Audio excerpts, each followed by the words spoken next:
नमस्कार दोस्तों, स्वागत है आपका एवन जी के स्टडीज़ में। आज की वीडियो में हम लेकर आए हैं हिंदी के टॉप क्वेश्चन आंसर जो सभी परीक्षाओं के लिए महत्वपूर्ण होंगे।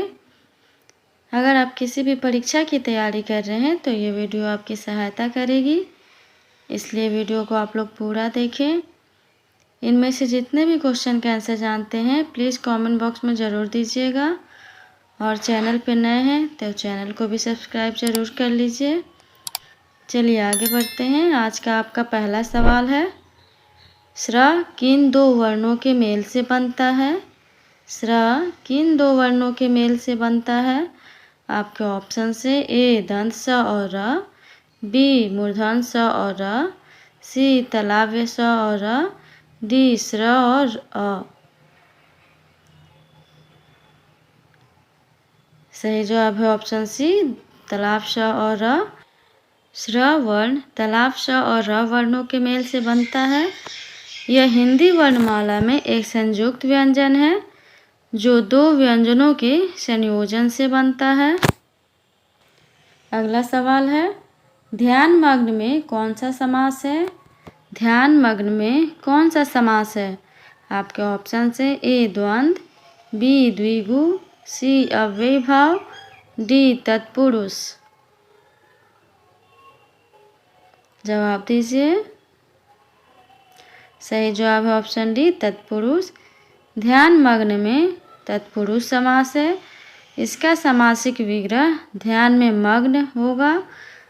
तत्पुरुष समास में दोनों पदों के बीच में कारक चिन्हों जैसे का, के, को, से, में, पर का लोप हो जाता है। अगला सवाल, जुआरी शब्द में कौन सा प्रत्यय लगा है? जुआरी शब्द में कौन सा प्रत्यय लगा है? आपके ऑप्शन से ए री, बी ई, सी री, डी आरी। सही जवाब ऑप्शन डी आरी। जुआरी शब्द में आरी प्रत्यय लगा है। अगला सवाल, निम्नलिखित में कौन सा शब्दालंकार नहीं है? आपके ऑप्शन से ए अनुप्रास, बी यमक, सी श्लेष, डी रूपक। जवाब दीजिए। सही जवाब है ऑप्शन डी रूपक। रूपक अलंकार शब्दालंकार नहीं है। बाकी अनुप्रास, यमक, श्लेष सब शब्दालंकार के भेद हैं। रूपक अलंकार अर्थालंकार के भेद हैं। अगला सवाल, निम्न में से कौन संधि का उदाहरण नहीं है? आपके ऑप्शन से ए नरेश, बी सम्राट, सी नारिंद्र, डी देवर्षि। बताइए इनमें से कौन संधि का उदाहरण नहीं है? सही जवाब है ऑप्शन बी सम्राट। अगला सवाल, अ उपसर्ग से बना शब्द कौन सा है? अ उपसर्ग से बना शब्द कौन सा है? आपके ऑप्शन से ए अवगत, बी अनहित, सी अथाह, डी अधपका। जवाब दीजिए। सही जवाब है ऑप्शन सी अथाह। अथाह शब्द में अ उपसर्ग का प्रयोग हुआ है। अवगत में अ उपसर्ग, अनहित में अन उपसर्ग और अधपका में अध उपसर्ग का प्रयोग हुआ है। अगला सवाल है, सभी महाप्राण वर्णों वाला समूह कौन सा है? आपके ऑप्शन से ए ख छ ठ, बी ध च ड, सी म तालव्य श ध, डी य ध घ।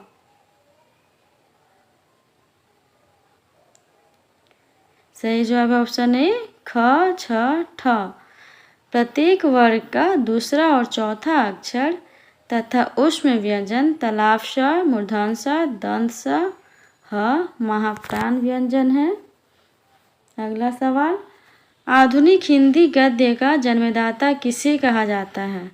आपके ऑप्शन से ए अमीर खुसरो, बी भारतेंदु हरिश्चंद्र, सी गंगा कवि, डी जयशंकर प्रसाद। जवाब दीजिए। सही जवाब है ऑप्शन बी, भारतेंदु हरिश्चंद्र। आधुनिक हिंदी गद्य का जन्मदाता भारतेंदु हरिश्चंद्र को माना जाता है।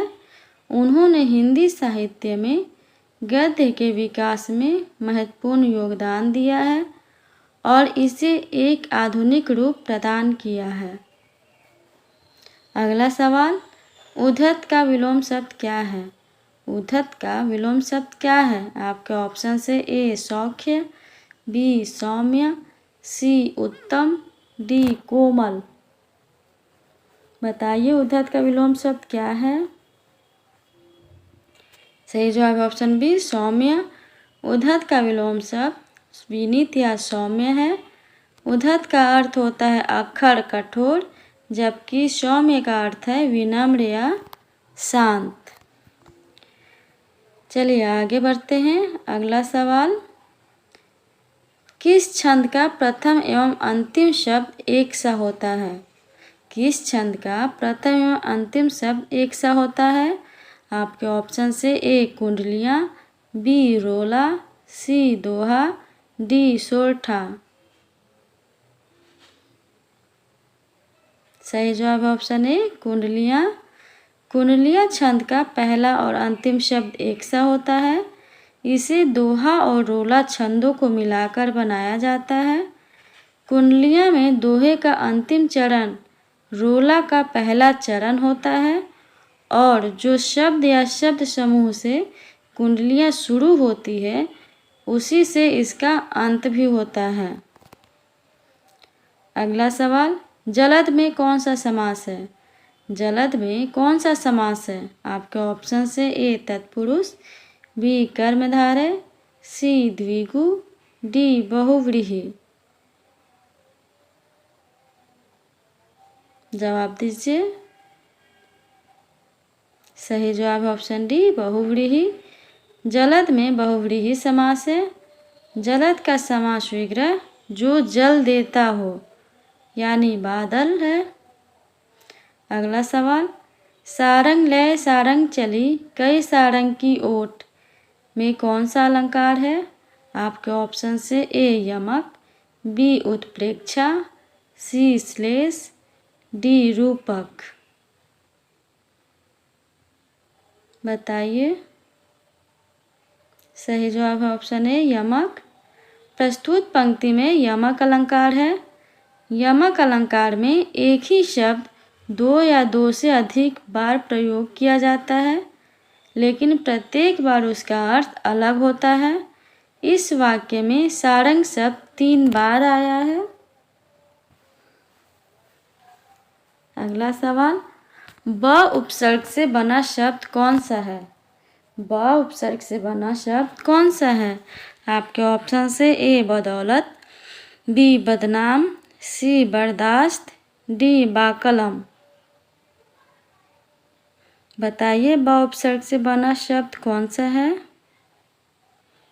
सही जवाब है ऑप्शन ए बदौलत। अगला सवाल, किस शब्द की वर्तनी अशुद्ध है? आपके ऑप्शन से ए ज्योत्सना, बी विश्लेषण, सी कवित्री, डी अनाधिकार।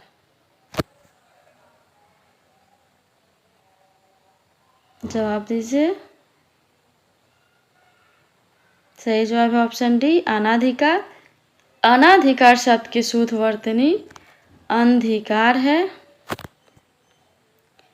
अगला सवाल, मुझे बताओ कि तुम्हारा जन्म कब और कहाँ हुआ था? ये कौन सा वाक्य है? आपके ऑप्शन से ए सरल वाक्य, बी आश्रित वाक्य, सी संयुक्त वाक्य, डी मिश्र वाक्य। सही जवाब है ऑप्शन डी मिश्र वाक्य। मिश्र वाक्य में प्रधान वाक्य को आश्रित उपवाक्य से जोड़ने के लिए जो आपस में कि, जो, क्योंकि, जितना, उतना, जैसा, वैसा, जब, तब, जहाँ, वहाँ, जिधर, उधर, अगर, यदि, तो, यद्यपि, तथापि आदि का प्रयोग किया जाता है। चलिए आगे बढ़ते हैं। अगला सवाल है, कोकिला का पर्यायवाची शब्द क्या है? कोकिला का पर्यायवाची शब्द क्या है? आपके ऑप्शन से ए कौवा, बी पिशुन, सी बसंत दूत, डी अनंग। सही जवाब है ऑप्शन सी बसंत दूत। इनमें से कोकिला का पर्यायवाची बसंत दूत है। अगला सवाल, इनमें से अर्धस्वर कौन सा है? इनमें से अर्धस्वर कौन सा है? आपके ऑप्शन से ए यव, बी छोटी छोटी ऊ, सी रील री, डी री पुथन स।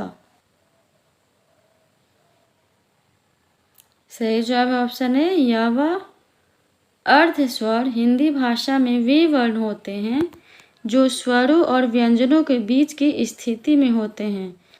य और व को अर्धस्वर कहा जाता है। अगला सवाल, मानव शब्द का विशेषण क्या होगा? मानव शब्द का विशेषण क्या होगा? आपके ऑप्शन से ए मानवीकरण, बी मनुष्य, सी मानवता, डी मानवीय। जवाब दीजिए। सही जवाब है ऑप्शन डी मानवीय। मानव शब्द से बनने वाला विशेषण मानवीय है, जो मानव जाति से संबंधित या मानव गुणों को व्यक्त करता है। अगला सवाल, हिंदी साहित्य का नवा रस कौन सा है? हिंदी साहित्य का नवा रस कौन सा है? आपके ऑप्शन से ए शांत, बी भक्ति, सी वत्सल, डी करुण। सही जवाब है ऑप्शन ए शांत। हिंदी साहित्य में नवे रस को शांत रस कहा जाता है। यह रस निर्वेद, त्याग और वैराग्य जैसे भावों से संबंधित है। अगला सवाल, नारियल शब्द का तत्सम रूप क्या है?